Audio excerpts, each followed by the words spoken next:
बुधरेण स्वीयानां तान्निजाचार्यां प्रणमामि मुहुर्मुहुः यदनुग्रहतो जन्तु सर्वदुःखातिगोपाय तमहं सर्वदा वन्दे श्रीमद्वल्लभनन्दनम् अज्ञानतिमिरान्धस्य ज्ञानाञ्जनशलाकया चक्षुरुन्मीलितं येन तस्मै श्रीगुरवे नमः।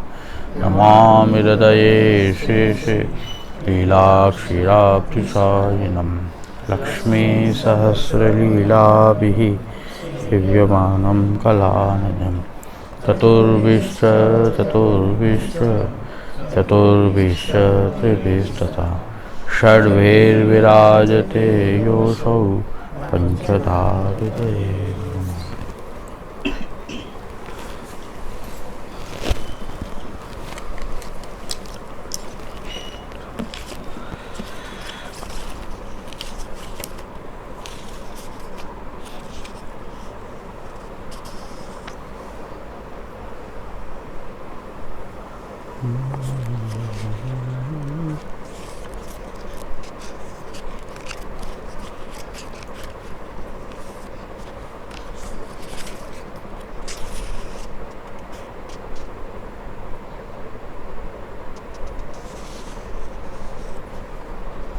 જે ભૂમિકા છે વાર્તાની એ અત્યારે આપણે ચાલે છે.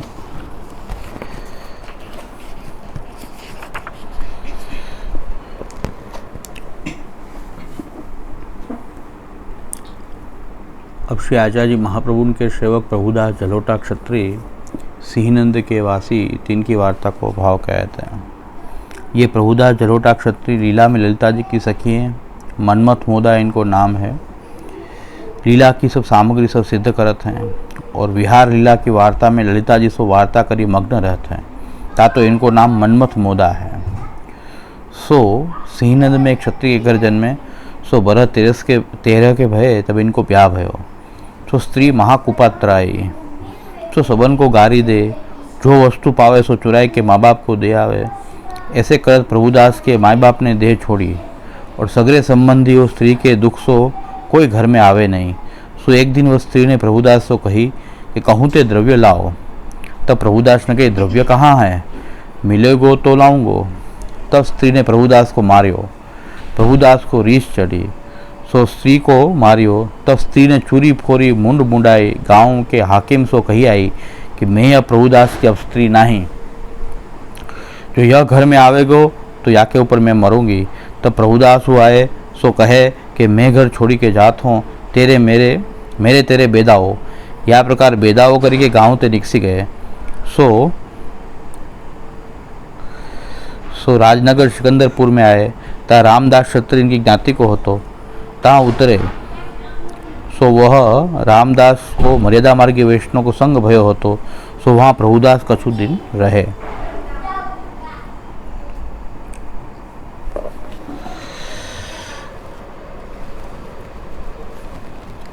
એટલે પ્રવાહ માર્ગીય જે હોય છે પ્રવાહી જીવ એ કઈ પ્રકારનો હોય, એની રીતભાત કેવી હોય.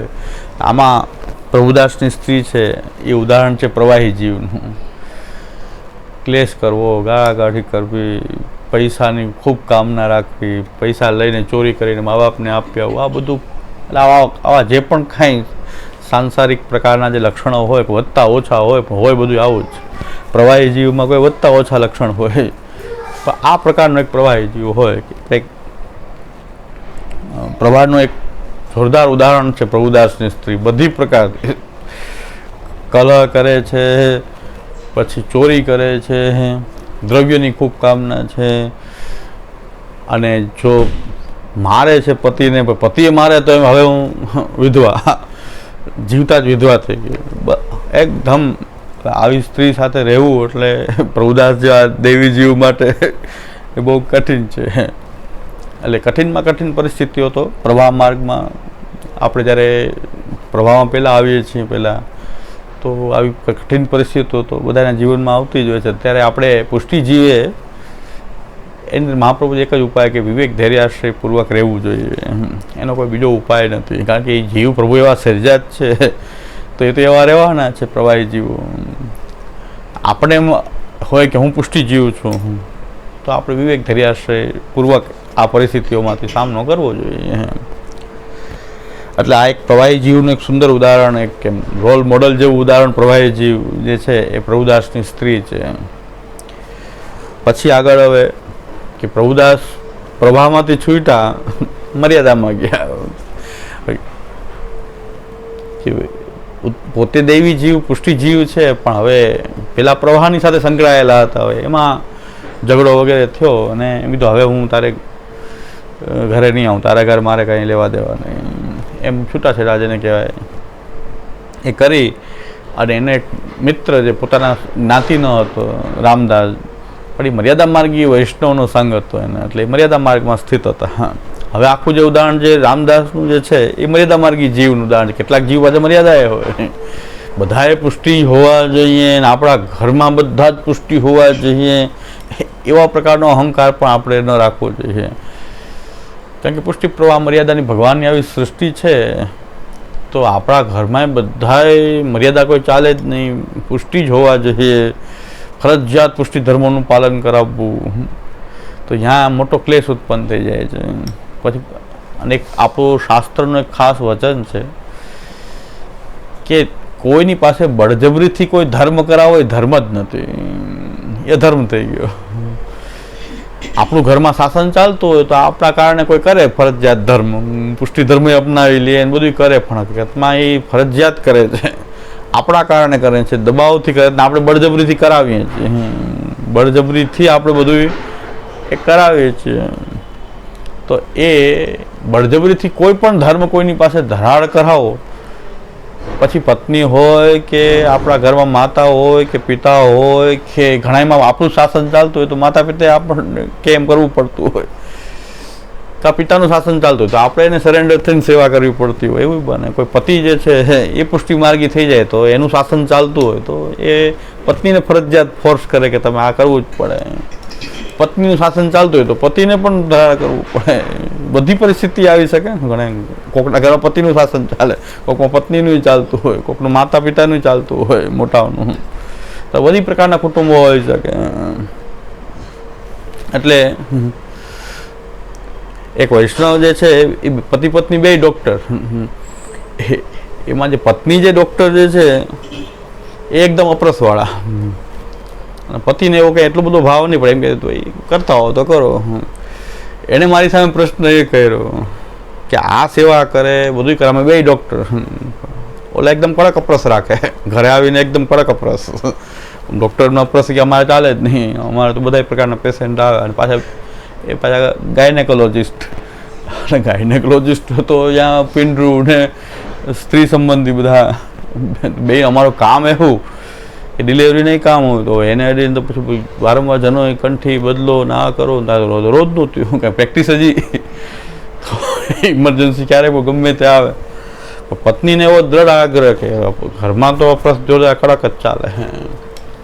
પછી પતિ કે હું આ અડું તો એને ના પડે, ત્યાં નહીં અડતા. કારણ કે એ પત્ની અંદર આવીને ઘરે આવીને સ્નાન કરી લે પછી બધે. ઓલા કે હું વારે વારે નાહું ને ભાઈ, મારે તો ક્લિનિકમાં જાઉં પાછું ઘરે આવું પાછું નાહવું. તો કે નાય ન હોય ત્યાં સુધી ક્યાંય અડવાનું નહીં, ન ફ્રીજ ન અડી શકાય ને વાં અડી શકાય ન. એટલે એણે મને એમ કીધું કે એ તો વાત સાચી જ, સેવા કરે એ બધી વાત સાચી, પણ મારા ઘરમાં મારી પરિસ્થિતિ એકદમ કેદી જેવી છે કે હું ક્યાંય અડી ન શકું. આનું શું કરવું કે ક્યાંય નહીં અડવાનું, અહીં નહીં અડવાનું, અહીં નહીં અડવાનું. પછી મેં તો કે મને ભૂલાઈ જાય એટલે મેં કીધું તું બોર્ડ લગાડી દે કે આ જગ્યાએ આ ડોન્ટ ટચ. તો કે આવું ઘરનું અમારું વાતાવરણ થઈ ગયું. હવે એનું નામ આવે સેવાનું પુષ્ટિ માર્ગનું. નામ તો પુષ્ટિ માર્ગનું આવે કે આ પુષ્ટિ માર્ગ આ કેવો ધર્મ, કે કેમ કરવું આમાં રહેવું કેમ. બે ડૉક્ટર સેવા કરે એનો વાંધો નથી, બધું કરે વાંધો નથી પડે, આટલી રોકટોક કરે તો મારે કેમ રહેવું. તો હવે મેં કીધું હવે આજે એના પત્ની પાછા એમ કે આવું થોડું ચાલે. સાચું કેવું આપણે કહ્યું ન દડાય ન દડાય, તો એ પાછા એમ ફોર્સ કરે કે આપ એમ જ બોલો કે ન અડે. એવું થોડું ચાલે. એ બધા એનો આગ્રહ એવો કે મારા મોઢે એવું જ બોલાવવું કે તમારે આ ન અડાય. તો એટલે મેં ખાલી એટલું જ સૂત્ર આપ્યું. મેં કીધું કોઈની પાસે ફરજિયાત જે ધર્મ કરાવવામાં આવે એ ધર્મ નથી, ઉલટાનો અધર્મ થઈ રહ્યો છે. આ પણ એક અપરસ હોવી જોઈએ ને પાછી.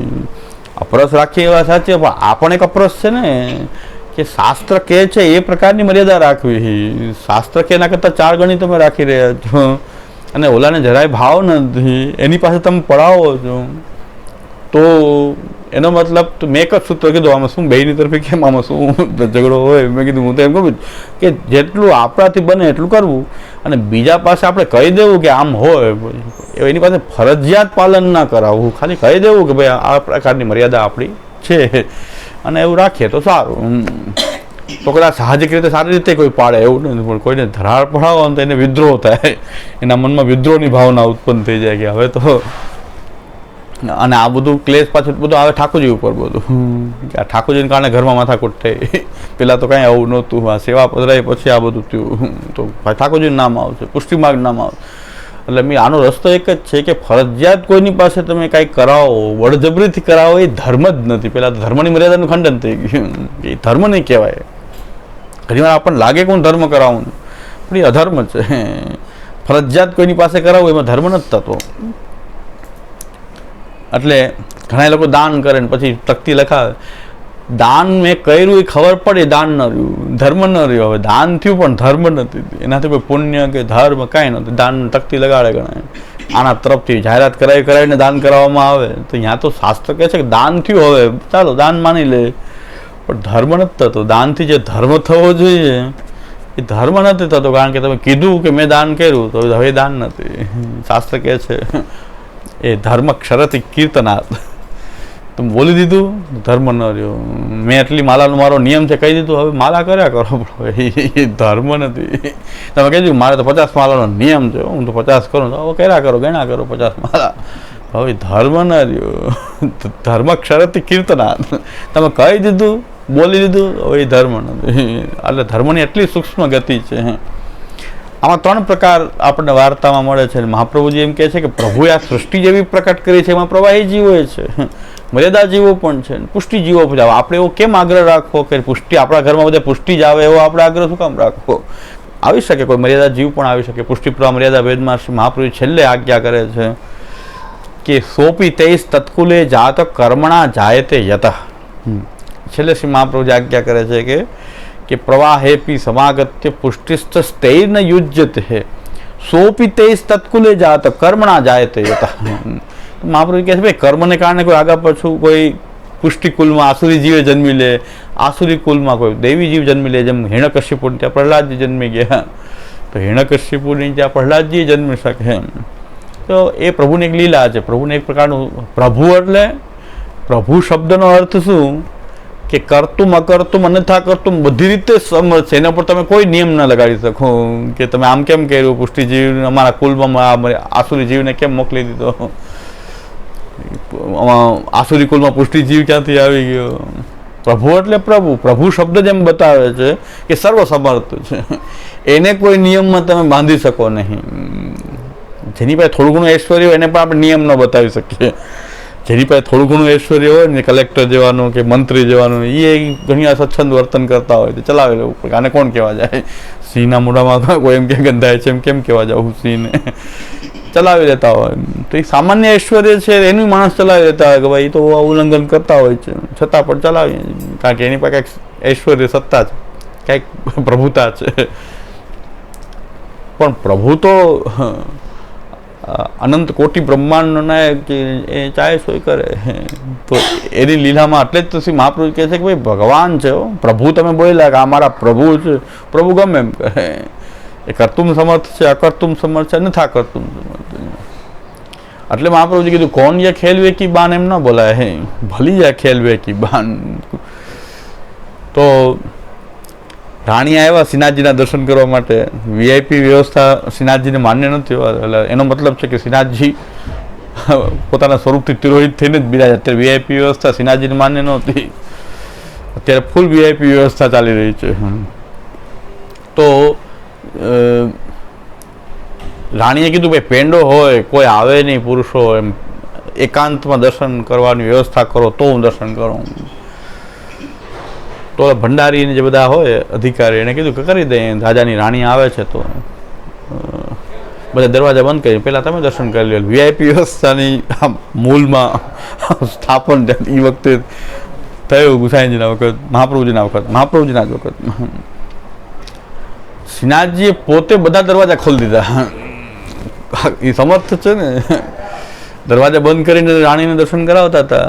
શ્રીનાથજી પોતે બધા દરવાજા ખોલી દીધા. બધેથી ભીડ આવી ગઈ તો રાણી ઉપર બધા તૂટી પડ્યા. કોઈને રાણી છે તો રાણીના વસ્ત્રનું ઠેકાણું ન રહ્યું ને ભીડ આવ્યા પછી તો શું થાય? આપણે તો હવેલીમાં જોઈએ છે ને ભીડ, હવેલીઓમાં ભીડ હોય એમાં તો એક માજી મોટી હવેલીમાં કંઈક મનોરથ હતો, દર્શન કરીને એકવાર અહીંયા આવ્યા. એક માજી અહીં રોજ આવતા, એકવાર મોટી હવેલીમાં દર્શન કરીને આવ્યા કે આજ તો કે માં આજ તો કે દામોદરલાલની સન્મુખે કે પહોંચી જ જવાની હતી કે ચારે બાજુથી કે ભીસાઈ ગઈ, બહાર કોઈ કાઢવા નહીં, કોઈ નીકળે નહીં, અંદર ગયા તો ખરા દર્શનમાં. આજે કે માંડ જીવતી બહાર આવી, જેમ કે એટલા કે એટલો એને એમ કે હાથ તો માંડ જીવતા બહાર નીકળો, એવી ભીડ થતી પહેલાં, આથી લગભગ 25-30 વર્ષ પહેલાં. તો અંદર ઘૂસી તો ગયા કે દર્શનમાં પણ કોઈ નીકળાય કેમ, પાછી નીકળાય નહીં પાછું. તો એવી ભીડ તૂટી પડે તો પછી કોઈનું ઠેકાણું ન રહે. એવી રીતે રાણી શ્રીનાથજી બધા દરવાજા ખોલી દીધા, ભીડ બાજુ ચારે બાજુથી ભીડ આવી ગઈ. તો રાણી જે છે એ એના બધા વસ્ત્રનું ઠેકાણું ન રહ્યું. ત્યારે પરમાનંદદાસજી કીર્તન કરતા હતા. એમણે કીધું કોણ યા ખેલવે કી બાન, આ કેવી રમત, શું રમત છે આજે આપની? મહાપ્રભુજી ટોયકા કે એમ ના બોલાય, જે કરે એ ભલી યા ખેલવે કી બાન. પ્રભુ તો પ્રભુ છે, એ જે કરી રહ્યા છે એની જો એમાં આનંદનો અનુભવ કરો. ભલી યા ખેલવે કી બાન, તો જે કરી રહ્યા છે એ ભલી જ બોલાય, કારણ કે તો પ્રભુ છે. એ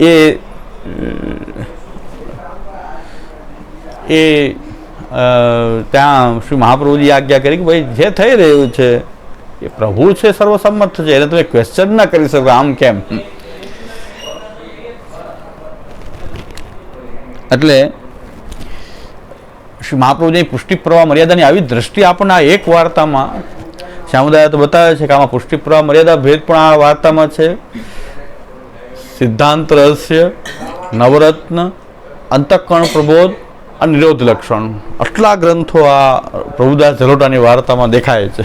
એટલે વાર્તામાં દર્શન નથી થતું, પણ અંદર પાછળ બેકગ્રાઉન્ડમાં આટલા બધા ગ્રંથોનું આમાં એક જ વાર્તામાં આપણે અધ્યયન કરી શકીએ એવી આ વાર્તા છે પ્રભુદાસ જલોટાની વાર્તા. આપણાથી જેટલું થઈ શકશે એટલું કે આમાં આટલા બધા ગ્રંથોનું સંબંધ આવી દ્રષ્ટિ છે કે ભાઈ વાર્તાની અંદર આગળ રહેલી કોઈ વાર્તા હોય છે, પાછળ તો એમાં ગ્રંથો જ હોય છે. વાર્તા ને ગ્રંથ બે જુદા નથી, પણ વાર્તાની પાછળ તો એ ગ્રંથ જ છે. આ બધા ગ્રંથો જ જે છે એના જ આ ઉદાહરણરૂપ કંઈક આ વાર્તાઓ આવતી હોય છે. વાર્તાના આધારે સિદ્ધાંત નહીં, પણ જે સિદ્ધાંતના જે ગ્રંથો છે એના આધારે વાર્તા આપણે ત્યાં જોઈન્ટ કરવી જોઈએ કે ભાઈ મૂળ તો મહાપ્રભુજીની વાણી, એની સાથે આ વાર્તાની સંગતિ કેટલી થઈ શકે છે એ જોવાની દ્રષ્ટિ આપણે રાખવી જોઈએ. પહેલું સૂત્ર તો એ છે કે આ વાર્તા જે છે એ આપણે જોઈ લીધું છે કે આ વાર્તા જે છે એમાં આ ભક્તની કથા નથી, આચાર્યજીની કથા નથી, આ કથા શ્રી કૃષ્ણની જ છે.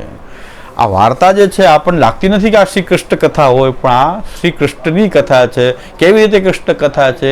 અહીં વાર્તા તો પ્રભુદાસજીની ચાલી રહી છે, અહીં રામદાસજીનું કેરેક્ટર આવી રહ્યું છે અને પ્રભુદાસની સ્ત્રીનું કેરેક્ટર આવી રહ્યું છે, પણ એ બધાને ભેગી કરો તો એક પ્રભુની એક કૃષ્ણ લીલા કંઈક પ્રકટ થઈ રહી છે. પુષ્ટિ પ્રવાહ મર્યાદાની સૃષ્ટિ પ્રકટ કરવાની એક લીલા જે છે, આ ત્રણેય ભેગી કરીએ તો કૃષ્ણની લીલા કંઈક થઈ રહી છે 3 રૂપમાં.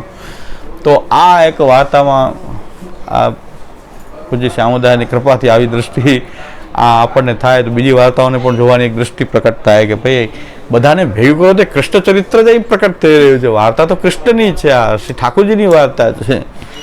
આપણે એમ લાગે કે ભક્તની કથા થઈ રહી છે, પણ ભક્તની કથા નથી થઈ રહી, પણ અહીં શ્રી કૃષ્ણ કથા થઈ રહી છે કે કૃષ્ણની જ કોઈ લીલા, ત્રણેય ભેગી કરો તો કૃષ્ણ લીલા બની ગઈ આખી. તો આપણે એક લીલાની એક દ્રષ્ટિ આપણી અંદર આવે કે ભાઈ જે કાંઈ થઈ રહ્યું છે કોઈક ભગવાન લીલા થઈ રહી છે, ભગવાનની કોઈક લીલા છે ને આપણે પણ પાછા એના જ કોઈ પાર્ટ છે.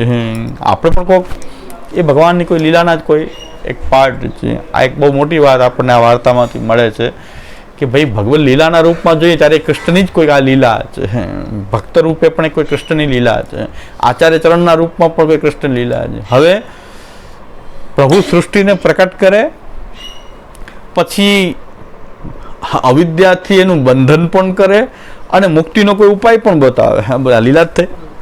કોણ કરી રહ્યું છે કે પેલા તો સંસારની અંદર બદ્ધ કરે, અવિદ્યાથી આપણે પંચપર્વ અવિદ્યાથી ગ્રસિત થઈ જાય, પછી પાછા ભગવાન જ એ કોઈ રૂપથી એને બહારનો કાઢવાનો ઉપાય, આ સંસારને દૂર કરવાનો, અવિદ્યાના જે આપણે ગ્રાસમાં આવી ગયા છે એમાંથી બહાર નીકળવાનો કોઈ ઉપાય પણ પાછા કોઈ પ્રભુએ જ સિદ્ધ કરી રાખ્યા છે લીલામાં.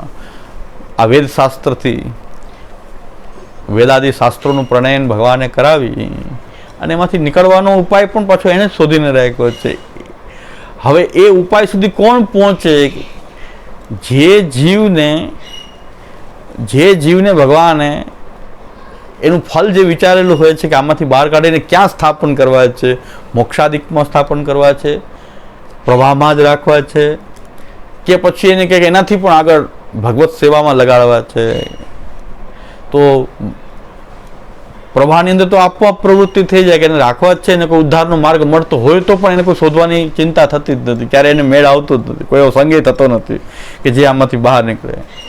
ભગવાનને મોક્ષાદિકની અંદર ફલ આપવું હોય તો કોઈ મર્યાદાનો સંગ થઈ જાય. ભગવાનને કોઈક મર્યાદા માર્ગી કોઈ એનો સંગ કરાવે અને એને મોક્ષ તરફ લઈ જાય. અને જેને ભગવત સેવા કે સાક્ષાત પોતાના સ્વરૂપનો આનંદ આપવો છે એની માટે તો શ્રી આચાર્યચરણ જેવા આચાર્યચરણને પ્રકટ કર્યા છે શ્રીમાં આ લીલામાં. અહીં પણ આવે છે કે પ્રભુદાસનો જે રામદાસ છે એમને કોઈક મર્યાદા માર્ગી વૈષ્ણવનો સંગ થઈ ગયો. શું કામ સંગ થઈ ગયો? કારણ કે મર્યાદા માર્ગી જીવ છે, જીવ જ મર્યાદા માર્ગી છે તો મર્યાદા માર્ગી વૈષ્ણવનો સંગ થઈ ગયો અને એના કારણે એના મર્યાદાનો ભાવ વધારે દ્રઢ થયો અને એ મર્યાદા સાધનમાં દ્રઢ થઈ જાય, એના કારણે એને મુક્તિ થવાની છે, એની કોઈ મુક્તિ થશે. પ્રભુદાસ પાછા જે છે પ્રભુદાસજી એ પોતે એને મર્યાદા માર્ગી સંગ પણ નથી અને પ્રવાહનો સંગ પણ છૂટી ગયો. આ રીતે ક્લેશથી છોડાયો. ભગવાન કાંઈ ક્લેશ કરાવે નહીં.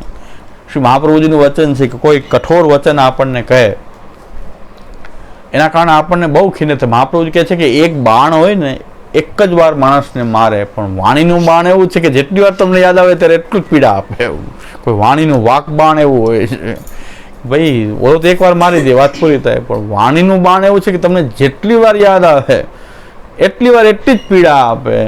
આથી મહાપ્રભુજી આજ્ઞા કરેલી છે નિબંધમાં. પણ હવે ત્યારે પણ ભગવદ લીલાનો વિચાર કરવો જોઈએ તો મહાપ્રભુજી કહે છે કે સહન કરવામાં આપણને બહુ કઠિનતા થાય. હંમેશા કંઈક સહન કરવું એટલે બહુ પીડા થાય. કેમ સહન કરવું? કંઈક તો મહાપ્રભુ કહે છે કે સહન પણ આ ભાવનાથી કરવું જોઈએ કે સર્વમ સહેત પરુષમ સર્વેશામ કૃષ્ણ ભાવનાથ. કંઈક કૃષ્ણની કઈ લીલા છે કે મારો મોહ છોડાવવા માટે ભગવાન આવું કરી રહ્યા છે. તો હવે આપણને વાક બાણ પણ પીડાદાયક ન રહે. ઉલટાને એમ લાગે કે પ્રભુની તો કૃપા થઈ કે પ્રભુએ આપણને એમાંથી છોડાવવા માટે આવા વાણીના પ્રહાર કરાવ્યા. હા, આની પાછળ કૃષ્ણને જોવા મળીએ આપણે કે ઠાકોરજી જો આ ન કહ્યું તો આપણો મોહ એમાંથી છૂટત નહીં. પરિવાર પણ બહુ સારી રીતે જો સ્નેહપૂર્ણ રાખે તો હકીકતમાં એ બંધનકારી થઈ જાય. પણ કંઈક હા એકબીજા પ્રત્યે એવું થઈ જાય તો એમાં કંઈક પ્રભુની લીલા જોવી. સ્નેહ હોય તોય ભગવાનની લીલા છે અને છૂટી જાય તોય ભગવાનની કોઈ લીલા છે. તો એ લીલામાં એ જોવું જોઈએ મહાપ્રભુજી કે સર્વમ સહેત પરુષમ સર્વેશામ કૃષ્ણ ભાવના. બધામાં કૃષ્ણની કંઈક ભાવના કરવી કે કૃષ્ણ મારો મોહ છોડાવવા માટે આની સાથે આ કઠોર વચન કેવડાવી રહ્યો છે. આની કોઈ તાકાત શું છે બોલે, પણ એ કઠોર વચન કહી રહ્યો છે એનું કારણ શું છે કે એ કૃષ્ણ આપો એમાંથી મોહ જે છે દૂર કરાવી રહ્યો છે. તો આ પ્રકારની દ્રષ્ટિ આખી આ શ્રી મહાપ્રભુજીની દ્રષ્ટિ છે. તો શ્રી મહાપ્રભુજીની દ્રષ્ટિ છે કે આપણને બધી જગ્યાએ ભગવદ લીલાને જોવાની એક દ્રષ્ટિ શ્રી મહાપ્રભુજી આપી છે કે આખી આ સૃષ્ટિ કંઈક ભગવાનની કોઈક લીલા છે, એમાં ભગવાનની આવી લીલા જોવાનું આપણને આવડી જાય તો મહાપ્રભુજી કહે છે કે તો આ એ નવરત્નનો બોધ છે કે તથૈવ તસ્ય લીલેતી મત્વા ચિંતામ તતંતજેત. તો આ લીલા દ્રષ્ટિ કેવી રીતે આવે જ્યારે આખા આ સૃષ્ટિને પણ કોઈ ભગવદ લીલા તરીકે આપણે જોવા મળે. પુષ્ટિ પ્રવાહ મર્યાદાનું જે વિશ્લેષણ છે એ આખી સૃષ્ટિ જે છે એમાં ભગવાન આ રીતે પુષ્ટિ પ્રવાહ મર્યાદા ભેદ પ્રકટ કર્યો છે. ત્રણેયને ભેગા કરો તો કૃષ્ણની કોઈ લીલા થઈ ગઈ. એટલે ખંડમાં જોઈએ ત્યારે આપણને લાગે કે પ્રભુદાસનું ચરિત્ર છે, રામદાસનું ચરિત્ર છે, પણ કોઈ આચાર્યજીનું ચરિત્ર છે, પણ બધાને ભેગા કરીએ તો એક કૃષ્ણ લીલા, આચાર્યચરણ પણ કૃષ્ણ લીલાનો પાર્ટ છે. આચાર્યચરણ પણ સાક્ષાત શ્રી મહાપ્રભુજી પણ કૃષ્ણ લીલાના કોઈ એ પણ એક પાર્ટ છે. આપણે પણ કૃષ્ણ લીલાના પાર્ટ છે. આ ભક્તો પણ કૃષ્ણ લીલાના પાર્ટ છે. બીજી પ્રવાહી સૃષ્ટિ છે એ પણ કૃષ્ણ લીલાનો જ કોઈ પાર્ટ છે. એટલે આચાર્યચરણ જે છે એ પુષ્ટિ સૃષ્ટિ માટે એક ધારણ કરેલું ભગવાનનું રૂપ છે કે જેમ મર્યાદા માર્ગીનો સંગ થઈ ગયો રામદાસજીને, તો એને મર્યાદા માર્ગમાં લાગી ગયા. પુષ્ટિ જીવોને કોનો સંગ કરાવવો? તો ત્યાં તો શ્રી મહાપ્રભુજી પ્રકટ થયા. એ પુષ્ટિ માર્ગ તો પ્રકટ જ નથી, તો બ્રજભક્તોનો માર્ગ છે, એ તો પ્રકટ નથી. વેદાદી શાસ્ત્રનો મર્યાદા માર્ગ તો શાસ્ત્રોથી છે, પણ પુષ્ટિ તો કંઈક શાસ્ત્રમાં પણ ગૂઢ રૂપે વર્ણિત છે. એના માટે શ્રી આચાર્યચરણનું પ્રાકટ્ય થયું કે કોઈ પુષ્ટિ ભાવવાળા કોઈ ભક્તના સંગથી પણ થઈ શકે. એવું નથી કે આચાર્યચરણ દ્વારા થાય. કોઈને કોઈ પુષ્ટિ ભક્તના સંગથી પણ કોઈને ભગવાનની પુષ્ટિ લીલામાં જોડાઈ જાય એવું ભગવાને વિચાર્યું હોય તો. આચાર્યચરણ તો એક પુષ્ટિ માર્ગને એક સંપ્રદાયનું રૂપ આપ્યું આચાર્યચરણે કે ભાઈ આ પ્રમાણે ચાલો તો તમે ભગવત લીલાને સમજી શકો, આ રીતે ચાલો તમે ભગવત સેવામાં જોડાઈ શકો, આ રીતે તમે કૃષ્ણનો સારી રીતે બધે અનુભવ કરી શકો. એક પ્રકારની સિસ્ટમ જેને કહેવાય, તો આચાર્યચરણે એ પુષ્ટિ માર્ગને એક સંપ્રદાયનું રૂપ આપી અને આપણને એ બધે કૃષ્ણની સાથે કેમ જલ્દી આપણે જોડાઈ જઈએ એ પ્રકારનો મહાપ્રભુજીએ, એના માટે શ્રી આચાર્યચરણનું પ્રાકટ્ય પણ પ્રભુએ જ કરાવેલું છે. ભગવાનની કૃપાથી શ્રી મહાપ્રભુજી એ પુષ્ટિ સૃષ્ટિના ઉદ્ધાર કરવા માટે એ પ્રકટ થયા છે. અનવતાર કાળમાં, પ્રભુના અવતાર કાળમાં તો પ્રભુ પોતાના સ્વરૂપ બલથી જ બધાને એ આપે પોતાનું સ્વરૂપાનંદ ભજનાનંદનું દાન કર્યું. આ સમયે અનવતાર કાળમાં શ્રી આચાર્યચરણ રૂપે પણ આપે જ પ્રાકટ્ય લીધું. તો આપણે ત્યાં વધારેમાં કીધું છે કે એસી બંસી બાજી બનકર વ્યાપી રહી સુની એ મહામુનિને કી સમાધિ લાગી. એસી બંસી બાજી, એ જે બંસીના વેણુનાથથી જે કાર્ય પ્રભુએ અવતાર કાળમાં કર્યું એ બંસી પુનઃ પ્રકટ થઈ ગઈ છે. શ્રી આચાર્યચરણના રૂપમાં એ વેણુનાથની સુધારનું પાછું એક સ્વરૂપ પ્રકટ થયું. બંસી શું કાર્ય કરે છે? ભગવાનના જે સ્વરૂપને જે છે એ ભક્તોના હૃદયમાં સ્થાપિત કરી દે છે વેણુનાથ દ્વારા. ભગવાન પોતાના સ્વરૂપને એ સુધામાં પોતાનું સ્વરૂપ પણ પધારે અને એ પાછું વ્રજભક્તોના હૃદયમાં સ્થાપિત થઈ જાય. અને વ્રજભક્તના જે ભાવો જે છે ભગવાનની અંદર એ ભગવાન સુધી એ ભાવોને પણ પહોંચાડી દે. તો વેણુ જે છે વચ્ચે આ રીતે કડીના રૂપમાં ભક્તોને અવતાર કાળમાં વેણુ જે છે એ અવતાર કાળમાં ભક્તો અને ભગવાન વચ્ચેની કડી આ વેણુ છે. એટલે આપણે વેણુ સાથે રાખીએ જ છીએ, કારણ કે એ વેણુનાદ આપણને ક્યારેક સંભળાઈ જાય તો ઠાકોરજીની બાજુમાં જ રાખીએ કે રોજ ભાવના કરી કે આપણને સંભળાતો નથી, ક્યારેક એસી બંસી બાજી બન ઘર મેં વ્યાપી રહી સુની મહામુનિ કી સમાધિ.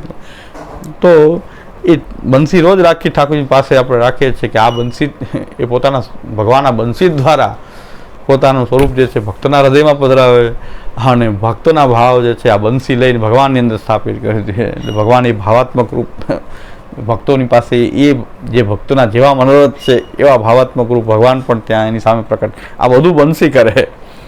એ બંસી પુનઃ શ્રી મહાપ્રભુજીના રૂપમાં અવતાર કાળમાં અત્યારે એ વેણુ જ પ્રકટ થઈ ગઈ છે પુનઃ એસી બંસી બાજી. ફરી બાકી આ બંસી બાજી ગઈ હોય એવું લાગે છે પદ્મનાભદાસજીને.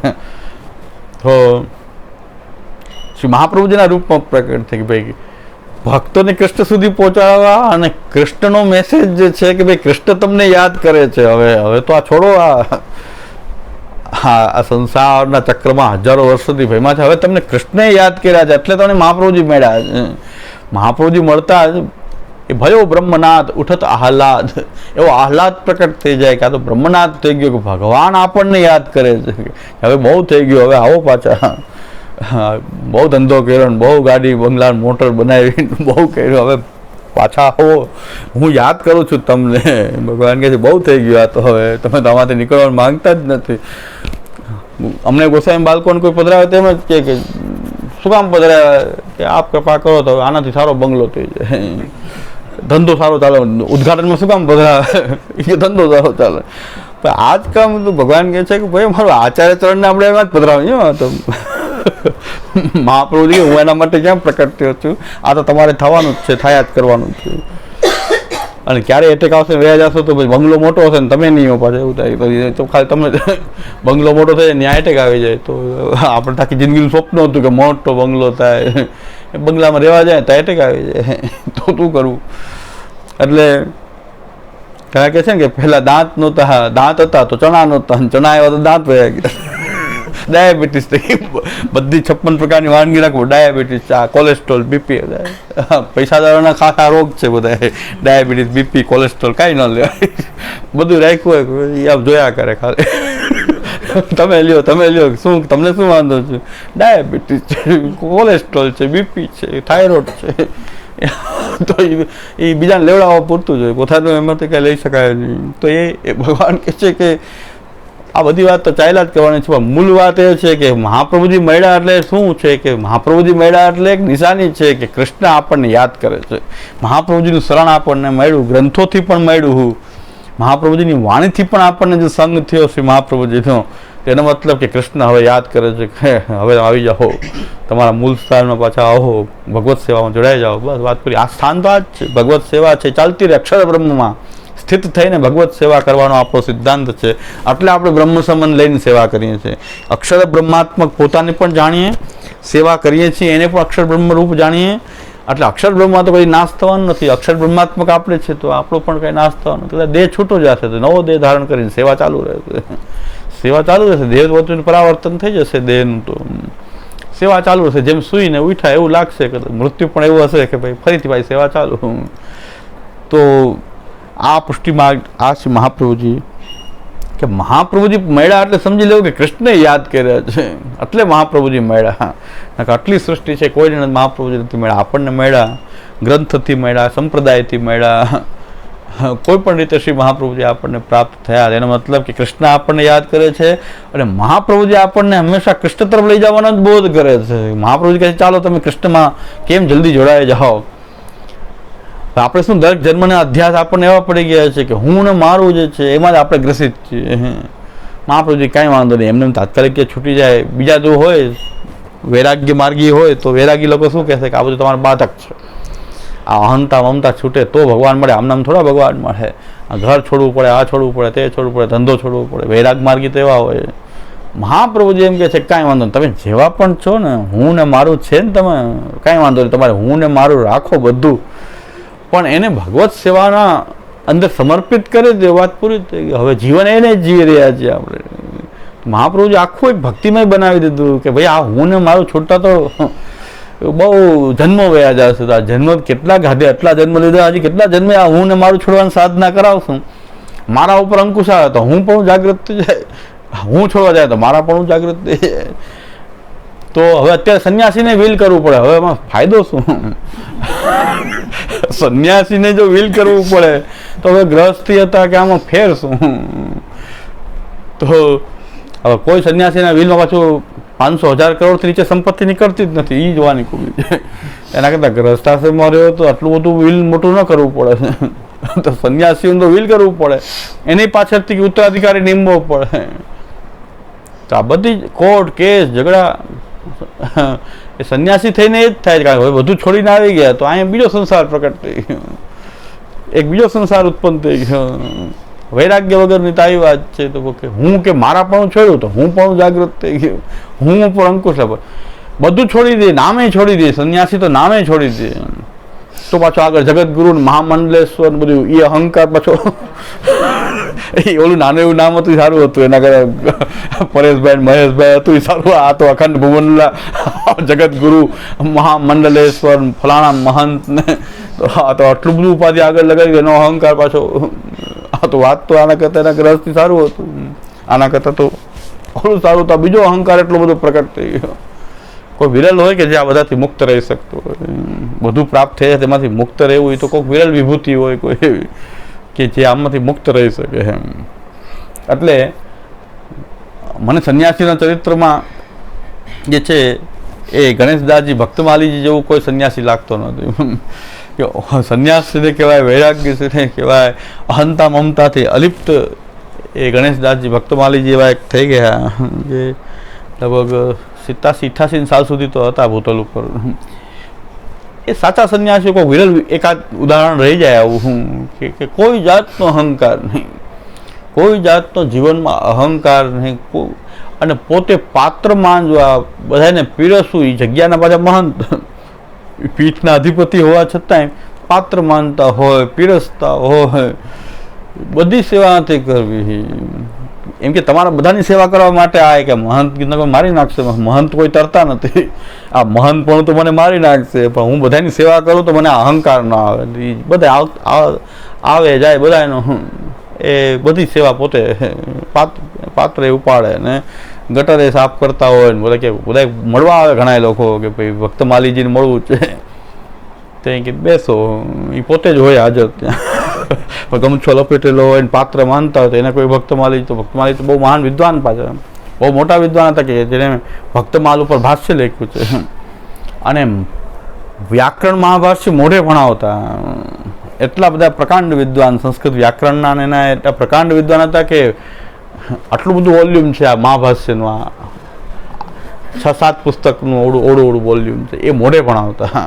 એમને બેઠા બેઠા જ એમને ભણાવતા. આટલા મોટા વિદ્વાન હોય તો ઘણા લોકો મળવા હોય તો રસ્તામાં મળી ગયા હોય તો પાત્ર વિચરતા હોય તો એમ કહ્યું બેસો, પોતે પાછા એના ઓલું આસન હોય આવીને પછી હાથ જોડીને એમ કહેતા કે આ દાસ ને ગણેશ દાસ ભક્તમાલી કહે છે, તમારી શું સેવા કરું? આ તો પાત્ર માનતા હતા, આ મહંત આવા થોડા હોય. તો પાછા પોતે જ એમ કહેતા, પોતે એમ ના કહેતા હું આ બોલો મહંત, આ દાસનું નામ ગણેશદાસ ભક્તમાલી છે, આપની સેવા શું કરું બોલો. દરેકને એમ કહેતા કે તમારી સેવા હું શું કરું. તો આવા તો કોઈ વિરલ કોઈ હોઈ શકે કે જેને કોઈ પણ રંચ પણ એને સંસાર સ્પર્શ ન કરે, કેવલ એક ભક્તિમાં એમનું હોય. તો બહુ સંન્યાસ માર્ગમાં એમ બહુ દુર્લભ થઈ ગયા છે. સંન્યાસમાં બધું ત્યાગ કર્યો પણ પાછું અંદરની આ ગ્રંથિઓ છૂટતી નથી. મહાપ્રભુજી આ વિચાર્યું કે આ બધું છોડવા જવાની જરૂર નથી, પણ જે કાંઈ પણ છે એને પ્રભુને સમર્પિત કરાવી દઈએ કે ભાઈ હું જેવો છું એવો આપનો જ છું, મારું કાંઈ છે એ બધું આપની સેવાર્થ છે. ખાલી એટલા ભાવનું પરાવર્તન કરવાથી આ હંતા મમતાની ગ્રંથિ એને બાધક કરતી નથી. તત સંસાર દુઃખ નિવૃત્તિ બ્રહ્મબોધનમ. આપણે જો પુષ્ટિ માર્ગની પ્રક્રિયા સમજીએ તો એવી પ્રક્રિયા છે આ કે એમાં હંતા મમતા આપણને બાધક નહીં પણ સાધક થાય. દાસોહમ, અહંકારની આગળ દાસ લગાડી દે તો આપણને મહાપ્રભુ કહે તો અહંકાર પણ બહુ સાધક છે કે હું પ્રભુનો દાસ છું, હું પ્રભુનો દાસ છું. એવો એક એ અહંકાર એ સારો છે, દાસ હોવાનો અહંકાર, હું પ્રભુનો દાસ છું. તે અહંકાર પણ સારો સમર્પિત થઈ ગયો ભગવાનને. અને મારું કાંઈ પણ જે કાંઈ પણ છે હું દાસ હોવાથી મારું કર્તવ્ય મારા સ્વામીની સેવા કરવાનું છે, અને આ બધા પદાર્થો જે છે એ ભગવાનની સેવામાં એનો મારે વિનિયોગ કરવો જોઈએ, સમર્પિત કરી દે. હે પ્રભુ આ બધા આપ સ્વીકારો. હવે દોષ ક્યાંથી રહેશે? જો કૃષ્ણને સમર્પિત થઈ ગયા પછી એમાં તો કોઈ દોષનો વિચાર કરવાની જરૂર જ નથી, કારણ કે દરેક વસ્તુ કૃષ્ણની બની ગઈ. તો આ મહાપ્રભુજીના આપણા માર્ગની એક વિશેષતા પુષ્ટિ માર્ગની. પણ એક સાથે સાથે આપણે આપણા માર્ગને સમજીએ, સાથે સાથે બીજા જે માર્ગો જે છે એ પણ કોઈ ભગવાનની લીલાના પાર્ટ રૂપે જ પ્રકટ થયા છે. એટલે બીજા કોઈ માર્ગ ન હોવા જોઈએ, બધાએ પુષ્ટિ માર્ગમાં જ આવી જવા જોઈએ. કારણ કે પ્રવાહ માર્ગ એ છે, મર્યાદા માર્ગ એ છે. હું તો રવિવારે ક્યારેક બહાર નીકળું તો બધા રેકડીઓ પર એટલા આનંદ પ્રમોદ, બધા ખરાબમાં ખરાબ વસ્તુ પણ આનંદથી ખાતા હોય, ખરાબમાં ખરાબ વસ્તુ હોય પણ છતાં એનો આનંદ લેતા હોય, બધા એકદમ મગ્ન હોય વાતચીત. ત્યારે મને એમ વિચારે કે પ્રવાહી જીવ એકદમ વફાદાર છે. આ બધા પ્રવાહી છે પણ એના પ્રવાહમાં એને જરાય ચિંતા નથી. અને આપણે મેં પુષ્ટિ છીએ, આ પ્રવાહને જોયા કરીએ છીએ, બેડા કરીએ છીએ કે આ બધું આવું ચાલે છે. તો આપણે પુષ્ટિમાં શંકાસ્પદ છે, એના પ્રવાહી પણ આમાં શંકાસ્પદ નથી. એ તો આનંદથી એમાં ભગવાને જેના માટે એને સર્જા છે એમાં એકદમ મગ્ન રહીને એનું કાર્ય કરે છે. આપણે છે કે આપણે ભગવાનમાં ધ્યાન રાખવું, જેની બદલે આપણે આમાં ધ્યાન રાખીએ છીએ. મને એવો વિચાર આવ્યો કે આપણા પુષ્ટિ પણ આમાં ખામી છે, પણ આના પ્રવાહી પણ આમાં કોઈ ખામી નથી. બરાબર એનું કર્તવ્ય નિભાવે છે.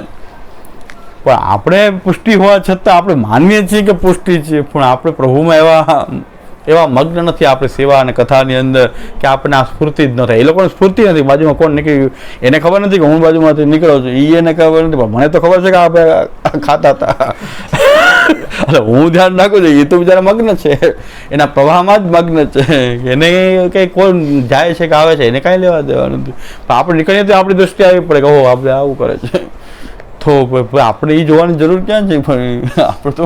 આપણે કૃષ્ણ કથા કૃષ્ણ સેવાનું કાર્ય છે, એમાં આપણે કેમ મગ્ન થઈએ? તો એના કાર્ય મગ્ન છે, એ તો એકદમ મગ્નતાથી પોતાનું કાર્ય કરે છે. પ્રવાહી જીવો તો એમાં મગ્ન છે. પ્રશ્ન આવ્યો છે ઓનલાઈન પ્રશ્ન જવાબ હું ઓનલાઈન જ આપી દઉં છું, એટલે પછી પાછું મેં કહી એને પ્રશ્નને હું નિરાકરણ, એક તો આ વિષય જેટલો લાંબો ચાલે એમાં પ્રશ્ન ચાલે તો બીજો વિષય રહી જાય પછી પ્રશ્ન ચાલે, એટલે એ જવાબ તો હું આપી દઉં છું. એટલે ઓનલાઈન જવાબ ઓનલાઈન આપે. એમાં એક પ્રશ્ન એ કરવામાં આવ્યો છે, એ ખાસ આમાં સમજવા લાયક છે.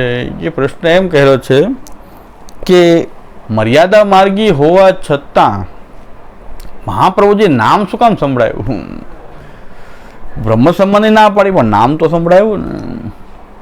તો એનું કારણ એ છે કે ભાઈ શરણાગતિમાં બે પ્રકાર છે. મર્યાદા માર્ગી પણ એક શરણાગતિ છે અને પુષ્ટિ માર્ગી પણ છે. શરણાગતિથી બે કાર્ય થશે. મર્યાદા માર્ગને મોક્ષ મળી જશે, મર્યાદા માર્ગી હશે તો ભગવત સાયુજ્ય પ્રાપ્ત થઈ જાય. પુષ્ટિજીવ હશે તો એનું સ્વરૂપાશક્તિ તરફ આગળ વધશે, એ સેવા તરફ ને સ્વરૂપાશક્તિ તરફ આગળ વધશે. એટલે એ વસ્તુ છે કે મહાપ્રભુજીએ મર્યાદા માર્ગી વૈષ્ણવ કીધું, એટલે ભાઈ મર્યાદા ભક્તિ માર્ગ એટલે શરણાગતિ, મર્યાદા ભક્તિ માર્ગ એટલે શરણાગતિ. તો મહાપ્રભુજી એમને બરાબર શરણાગતિની દીક્ષા આપી કે ભાઈ મર્યાદા માર્ગી વૈષ્ણવનો સંઘ છે, સાવ પ્રવાહી તો નથી. રામદાસ સાવ પ્રવાહી નથી, મર્યાદા માર્ગી છે ને એમાં પાછા વૈષ્ણવ. મર્યાદા માર્ગી કોઈ વૈષ્ણવનો સંઘ છે. હા, તો એ શરણાગતિ તો થઈ ગઈ ને, શરણાગતિ છે તો એ મર્યાદા માર્ગી છે. તો મર્યાદા માર્ગી પાછા વૈષ્ણવ લખ્યું છે ને કે રામદાસ કો મર્યાદા માર્ગી વૈષ્ણવ કો સંગ ભયો હતો. એટલે એ જેનો સંગ થયો એના જેવા થયા હતા એમ.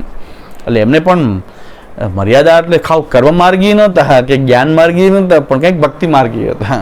પણ મર્યાદા માર્ગી તરફ એમનો જે ઝોક હતો, કંઈક જીવ મર્યાદાના હોવાથી.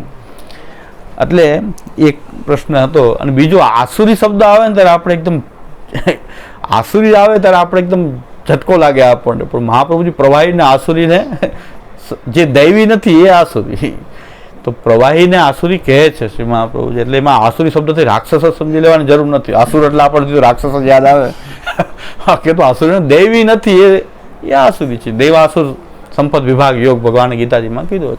એટલે અસુર શબ્દથી એવું નહીં સમજવું જોઈએ કે કોઈ રાક્ષસી પ્રવૃત્તિ વાળા જ અસુર છે. અસુરનો અર્થ છે કે જે દૈવી નથી એ. એટલે પ્રવાહને મહાપ્રભુજી આસુર કહે છે, એમાં કોઈ વાંધો નથી. એટલે પ્રશ્ન એવા આવે છે કે ભાઈ બધાને આસુર કહેશો તો પ્રવાહમાં કેટલાય સારા વ્યક્તિ પણ હોય છે. ભાઈ આસુરનો અર્થ એવો નથી. પ્રવાહમાં કોઈ નીતિમાન હોય છે, પ્રવાહી પણ નીતિમાન હોઈ શકે છે. અને અજ્ઞ દુર્ગીના વિભેદથી કે ભાઈ આગળ જતા એનો કોઈ આસુરાવેશી પણ પ્રવાહી હોય છે. કે અત્યારે એમને કોઈ મર્યાદા કે પુષ્ટિના જીવ છે, પણ આવેશને કારણે હજી એ માર્ગમાં જોડાયા નથી, તો એ પ્રવાહમાં એ જન્મ લઈ રહ્યા છે. આપણે કેટલા જન્મે આ પુષ્ટિ માર્ગ મળ્યો આપણને ક્યાં ખબર? કેટલા જન્મ, ત્યાં સુધી આપણે પણ પ્રવાહી આસુરાવેશી તો હતા ને. આપણો આવેશ હતો એ મર્યાદાના આવેશ, પ્રવાહના આવેશમાં જ હતા આપણે. જે જીવ પુષ્ટિના તો ભટકીને આપણને આ શ્રી મહાપ્રભુજીનું શરણ એ પ્રાપ્ત થઈ ગયું. તો આપણે પણ કેટલા જન્મે પ્રાપ્ત થયું છે ને. બહુ જન્મ, એટલે હવે એક ક્ષણે હવે વ્યર્થ જવા દેવી જોઈએ નહીં. બહુ હજારો જન્મો પછી આપણને આ પ્રાપ્ત થયું છે. હવે એક ક્ષણ આ પુષ્ટિ માર્ગથી વિમુખ રહી શકાય નહીં. કાંઈ ન થાય તો શ્રી કૃષ્ણ શરણમાં કરીને આપણા પ્રભુનું સ્મરણ એ તો આપણે છોડવું ન જોઈએ. કારણ કે આપણે આટલા વખત પછી જો પ્રાપ્ત થાય એની કિંમત કેટલી હોવી જોઈએ, એટલી આપણને છે નહીં. એ દુર્ભાગ્ય આપણું છે. બાકી શ્રી મહાપ્રભુજી આપણને મળ્યા, આ પુષ્ટિ માર્ગ મેળ્યો પણ એ કેટલા જન્મોના અંતરાય પછી મેળ્યો. અને આ જન્મે કેટલા વર્ષો વીતી ગયા પછી મેળ્યું. આ જન્મે ઘણા વર્ષો વીતી ગયા પછી પ્રાપ્ત થયું. એટલે એ પણ બહુ આપણે સમજી લેવું છે કે બહુ મહાન કૃપાનો વિષય છે કે આપણને પાછા મહાપ્રભુજીને, ઠાકોરજીએ આપણને યાદ કર્યા એટલે મહાપ્રભુજી મળ્યા, કે ઠાકોરજીએ યાદ કર્યા આપણને કે આ જીવને ફરીથી પુષ્ટિમાં જોડો. તો શ્રી મહાપ્રભુજીનું એક સ્વરૂપ આમાં એવું પ્રકટ થઈ રહ્યું છે વાર્તામાં. બધી વાર્તામાં, જેવો બધી વાર્તા એ કૃષ્ણ કથા છે, એ દ્રષ્ટિથી દરેક વાર્તાને જોવી જોઈએ કે આમાં કોઈ આચાર્યચરણની કે કોઈ ભક્તની વાત નથી, પણ વાત થઈ રહી છે શ્રી કૃષ્ણની, ઠાકુરજીની જ વાત છે. પુષ્ટિ માર્ગમાં કૃષ્ણ જ એ સર્વોપરી આરાધ્ય આપણા શ્રી કૃષ્ણ જ છે. અહીં મહાપ્રભુજી પણ કૃષ્ણ માટે, ભક્તો પણ કૃષ્ણ માટે, માર્ગ પણ કૃષ્ણ માટે. કૃષ્ણની સેવા અને કૃષ્ણ કથા સિવાય આ માર્ગમાં બીજું કંઈ છે જ નહીં. એના સિવાય કોઈને કંઈક પ્રાપ્ત કરવું હોય તો એને આ પુષ્ટિ માર્ગ જે છે એક બહુ વિશેષતા પુષ્ટિ માર્ગની મહાપ્રભુજી ગુસાઈજીના વચનોથી આપણને મળે છે કે જ્યારે તમે લૌકિક ભાવોની તૃપ્તિ માટે તમે કૃષ્ણની મૂર્તિ કે સ્વરૂપનું સેવન ભજન કરો ત્યારે કૃષ્ણ તિરોહિત થઈ જાય. કૃષ્ણને જો પકડીને રાખવા હોય તો લૌકિક ભાવોથી કૃષ્ણને ભજવી ન જોઈએ. કૃષ્ણને કૃષ્ણ માટે જ ભજો તો કૃષ્ણ પ્રકટ થાય. પણ લૌકિક ભાવોથી જો આપણે કૃષ્ણને ભજવા માંડીએ ત્યારે કૃષ્ણ ત્યાં તિરોહિત થઈ જાય. એના ઉપર બધાને બહુ વાંધો છે આ મારા વચન ઉપર. પણ આ વાર્તામાં સમુદાય પણ એ બતાવ્યું છે કે કૃષ્ણ તો તિરોહિત થઈ ગયા. હવે તમે માનો છો કૃષ્ણનું ભજન કરું છું. લૌકિક કામનાઓની તૃપ્તિ માટે તમે કૃષ્ણને પધરાવ્યા. લૌકિક કામના હોવાનો નિષેધ નથી, આપણી અંદર ભરેલી જ છે. પણ એ આપણે લૌકિક કામનાની તૃપ્તિનો લૌકિક ઉપાય અજમાવીએ हैं. ભગવાનને એમાં ન સંડોવી દઈએ કે ભાઈ મારે પૈસા કમાવાની કામના છે તો મારે ધંધો રોજગાર કરવું જોઈએ, કંઈ સારો એવો ધંધો રોજગાર કરવો જોઈએ. પણ હવે મંદિર ખોલીને બેસી જાઉં કે ઠાકોરજીના રાજભોગના પલના 56 ભોગના પૈસા આપો તો હવે ઠાકોરજી કહે છે હવે મારી મૂર્તિ રહી જાય, આકૃતિ રહી જાય, હું પધારી જાઉં, મારે અહીં ન રહેવાય. એટલે એ દ્રષ્ટિથી હું કહું છું કે પછી જ્યાં જે સ્વરૂપ છે એ તો કેવલ પ્રવાહી સ્વરૂપ જ રહી જાય, એટલે કે મૂર્તિને જો આકાર જ રહી જાય છે. ભગવાન કહે છે હું તો આમાં વિરાજી શકું નહીં. સમુદાય તો ઉદાહરણ પણ આપ્યું છે કે આપણી વાર્તામાં શ્રી ગોવર્ધનનાથજીનો ધોબી એ આકૃતિ ભગવાનની હતી પણ અંદર હતો ધોબી. તો ભગવાન તિરોહિત થઈ ગયા કે ધોબીનો જીવ એમાં પ્રકટ થઈ ગયો. વાર્તામાં સ્પષ્ટ આવે છે કે સ્વરૂપ તો ઠાકોરજીની આકૃતિનું જ હોય ને, વિષ્ણુનું કે એવું કોઈ સ્વરૂપ હતું. પણ ચાચાજી ઓળખી ગયા, જોયા કે આ તો ઠાકોરજી નથી, આ તો ધોબી છે, આપણો શ્રીનાથજીનો ધોબી છે.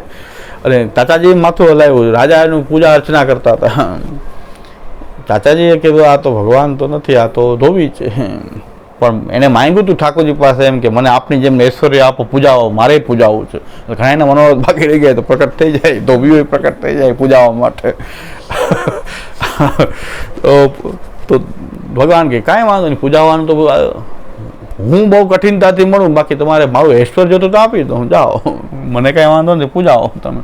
તો ધોબી પ્રકટ થયો રાજાના એ દેવના રૂપમાં. ત્યાં ધોબી, પણ ધોબીની આકૃતિઓ તો રાજા થોડો પૂજે, આકૃતિ ત્યાં ભગવાનની જ હોય તો પૂજે ને.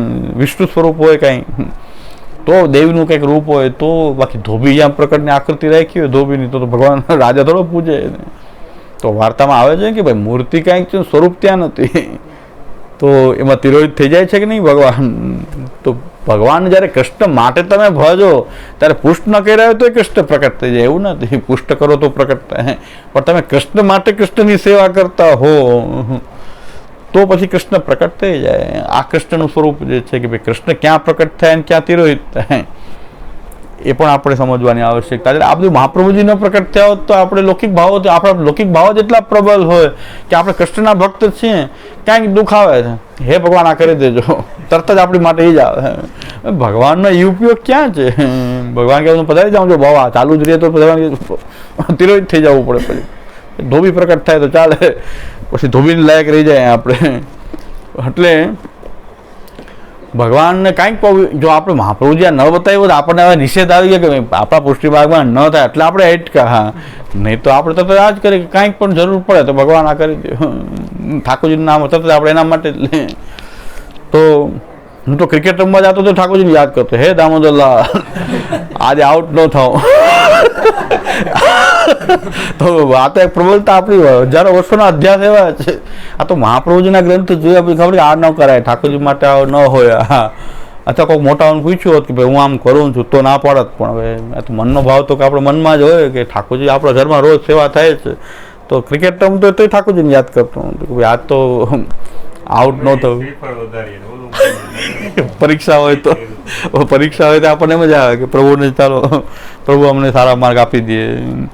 તો આ તો મહાપ્રભુજીની કૃપા એવી કે આ કરશો તો કૃષ્ણ નહીં રહે ત્યાં. હા, હવે આ મોટું આપણી પર આવી ગયું ભાઈ, તરત જ આપણને એમ થાય કે ભાઈ આ ન કરાય, બીજું બધું થાય, જે થવું હોય થાય. કૃષ્ણ પધારી જાય તો હજારો જન્મ મળ્યા હોય, પાછા હજારો જન્મ ક્યાં ગોતવા એમને? બધે કૃષ્ણનું રૂપ હોવા છતાં કૃષ્ણ ક્યાંય મળતો નથી પાછું. તો માધવ ક્યાંય નથી મધુવનમાં, એવું થઈ જાય પછી પાછું કે પ્રભુ ક્યાંય મળે નહીં. પ્રભુને મેળવવા હોય તો આ ભક્તિની મહાપ્રભુજી મળ્યા એટલે કૃષ્ણ મળી જશે. મહાપ્રભુજીના ભાવોની આજ્ઞાને આપણે સમર્પિત થઈએ. પહેલાં તો મહાપ્રભુજીની આજ્ઞા માટે સમર્પિત, કે જે મહાપ્રભુજી આજ્ઞા જે કરે છે એ જ કરવું, એનાથી અન્યથા કોઈ કાંઈ કાર્ય કરવું નહીં. તો કૃષ્ણ સરળતાથી આપણને પ્રાપ્ત થાય. એ રૂપ આચાર્યનું રૂપ છે કે આચાર્ય એવું નિયમન કરે પુષ્ટિ સૃષ્ટિનું, એને કૃષ્ણ સુધી એવી સરળતાથી લગાડી દે. આ ખબર આ ન કીધું હોય શ્રી આચાર્ય ચરણને તો આપણે માનીએ કે હું કૃષ્ણની સેવા કરું છું, પણ આ કૃષ્ણ પધારી ગયા હોય, કારણ કે આપણે લૌકિક ભાવ જ કૃષ્ણ પાસે વ્યક્ત કરતા હોય આખો દિવસ. લૌકિક પ્રશ્નો તો આવ્યા જ કરે. ઈચ્છાઓની કોઈ તૃપ્તિ થતી નથી, એટલે એક વૈષ્ણવનો છોકરો જે સારી પોસ્ટ ઉપર છે, મેનેજરની પોસ્ટ ઉપર પહોંચી ગયો, કંપની બંગલો આપ્યો, એને બધી એલાઉન્સ મળે એટલા બધા, એટલું સારું અહીંયા હતું.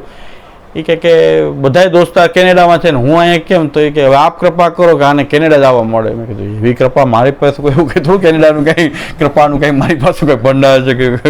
મેં કીધું મને તેમાં ખબર ન, મને કે આપ આ કૃપા કરો. મેં કીધું ભાઈ પ્રભુની ઈચ્છા છે થઈ જશે, બાકી તો કેનેડા જવાનું હું શું કામ કહું. થવાનું છે થશે, ન થવાનું તો નહીં થાય. તો કુદરતી કોને કેનેડા જવાનું નક્કી થઈ ગયું, એ કેનેડા પહોંચી ગયું. અહીં જે મેનેજરનું જે પોસ્ટમાં કામ કર્યું ત્યાં એવી પોસ્ટ મળે ને, ત્યાં કંઈક 2 વર્ષ ભણવું પડે પાછું હજી, ને પછી ત્યાં તો મળે ને. પાછો એનો મને ફોન આવ્યો, હવે આપ કૃપા કરો કે અહીંથી નોકરી છોડી દીધી અને કેનેડા ગયો, કેનેડામાં જોબ મળતી નથી, હવે કૃપા કરો જોબ મળી જાય. આ તો મેં કીધું હું છું, કાંઈ વાંધો નહીં, પણ આપણે કદાચ ઠાકોરજી નામ જ કરીએ ને, આપણે બીજું શું કરીએ કે આપણું કાંઈ નક્કી જ નથી. કેનેડા ગયા તો જોબ લાવો, જોબ મળે તો પછી એની કક્ષાની ન મળે. ત્યાં જોબ મળી તો એને કંઈક કોઈ વેઇટર તરીકે ઊભા રહેવાની એવી જોબ મળી કે રેસ્ટોરન્ટમાં. અહીંયા મેનેજર હતો રેસ્ટોરન્ટમાં, તો એને આનંદ છે કે કેનેડામાં રેસ્ટોરન્ટમાં તો મળ્યું, કામ તો મળી ગયું. તો આપણું કંઈ નક્કી જ નથી. નાની નાની વાતમાં ભગવાન કે આ રેસ્ટોરન્ટમાં મળ્યું, હવે કે મેનેજર બનાવ્યો હતો કે મને કેનેડા મોકલો, કાંઈ નક્કી જ નથી આપણું. એટલે એષણાઓનો અંત જ નથી થતો. આપણી માંગણી પૂરી થાય ને તો ભગવાનની કદાચ સેવા આપણે કરતા હોઈએ તો આપણે આ જ ભાવથી સેવા કરીએ. તો મહાપ્રભુજી ન હોય તો આપણે કીધું કે ભાઈ લૌકિક ભાવોથી કરશો તો કૃષ્ણ નહીં રહે.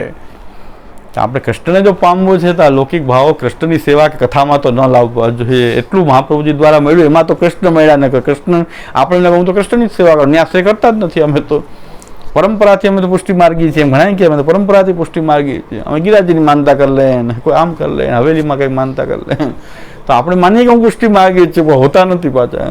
જેવી મહાપ્રભુજીની વાણીથી સંપર્ક તૂટ્યો આપણો, એટલે કૃષ્ણથી સંપર્ક તૂટી જાય.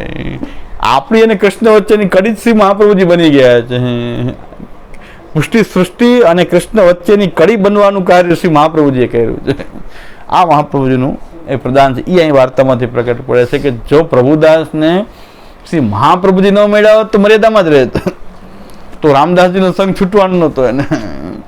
મહાપ્રભુજી મળ્યા એટલે એને મર્યાદામાંથી પણ મહાપ્રભુજી છોડાયા અને પુષ્ટિમાં મહાપ્રભુ જોડ્યા. એક મહાપ્રભુજીનું સ્વરૂપ પણ એવું કડીરૂપ સ્વરૂપ છે. પુષ્ટિ પ્રભુ અને આ પુષ્ટિ સૃષ્ટિ વચ્ચેને જોડતી કડી એ શ્રી મહાપ્રભુજી. મહાપ્રભુજી કોઈ જોડાય તો કૃષ્ણથી જોડાય જ જાય, નિશ્ચિત છે.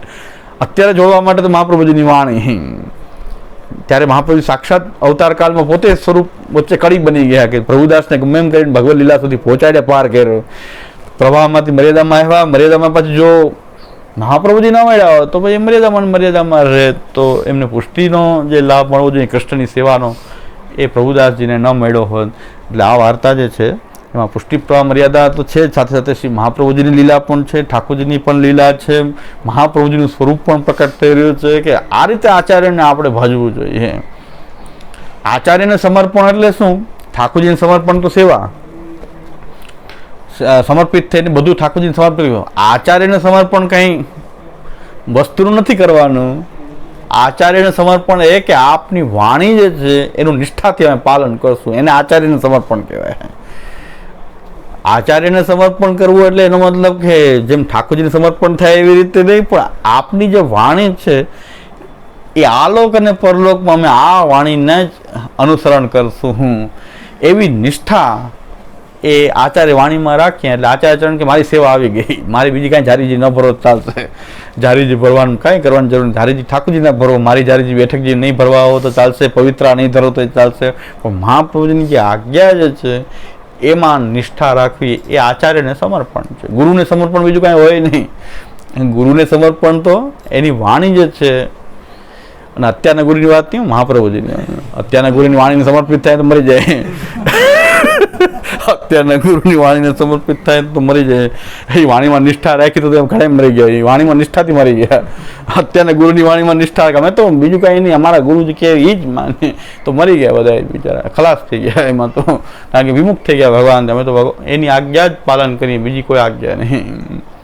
એટલે આ વાર્તામાં આટલા બધા મુદ્દાઓ જે છે એ ધીરે ધીરે, એટલે આ લગભગ હજી 11-12 ટ્રેક જેવું થયું છે આપણું.